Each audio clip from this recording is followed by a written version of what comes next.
High, কি খবর সবার? আশা করি সবাই ভালোই আছো, আমিও ভালো আছি। তো আজকে একটু ঘুরতে যাবো। গুয়াহাটি একটা পার্ক নতুন ওপেন হয়েছে, ওই পার্কে যাবো ঘুরতে। তো আমি এখানে ড্রেস বার করে নিয়েছি, কোনটা পরবো বুঝতে পারতেছি না। তারপরে যাই হোক, নিজের পছন্দ মতো একটা করে নিলাম। তারপরে এখন আমি যেমন একটু ঘুরে আসলাম, যেহেতু রেডি হবো, মেকআপ শেপ করুন, তো ভালো লাগে রাখতে যাবো। যাই হোক, তো এখানে আমি একটা সানস্ক্রিন লাগাই নিতেছি ডটিনকে। তো একটা মেকআপ টেকআপ করে নিই, দেখতে থাকো। ভালো করে ঘষা মাজা করে নিই, একটু ফাউন্ডেশন লাগাই নিলাম।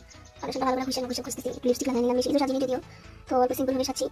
তো এখন যাবো আর কি, রেডি প্রায় হয়ে গেছি। তো আমার হাজবেন্ডও এসে গেছে, তো বলতে চাই যে কি এখন রেডি হলে তুমি এত লেট করো, সেখানে যাও, সেখানে এত লেট করো। যাই হোক, তুমি এখন ফাইনাল রেডি। তো এখন বাইরে যেহেতু আমি আসাম গুয়াহাটিতে থাকি, আর গুয়াহাটি থেকে কেউ যদি ভিডিওটা দেখে থাকো তাহলে কমেন্টে জানিও। আর এই পার্কটা দেখে কে গেছো সেটাও বলো।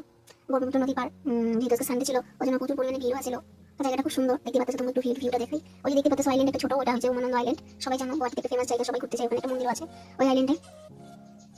জাস্ট সন্ধ্যা হবে আর প্রায় সূর্যটা ডুবছে। আর তো দেখতে পাচ্ছ এত পরিমাণে ভিড়। কেউ যদি আসে থাকো বাইরে থেকে, যদি আসামের বাইরে থেকে কেউ আসে থাকো ঘোরার জন্য, যেহেতু অনেকে কামাখ্যা পূজা করতে আসে, তো এখানে ভিজিট করতে পারো। জায়গাটা খুবই সুন্দর। কিন্তু আজকে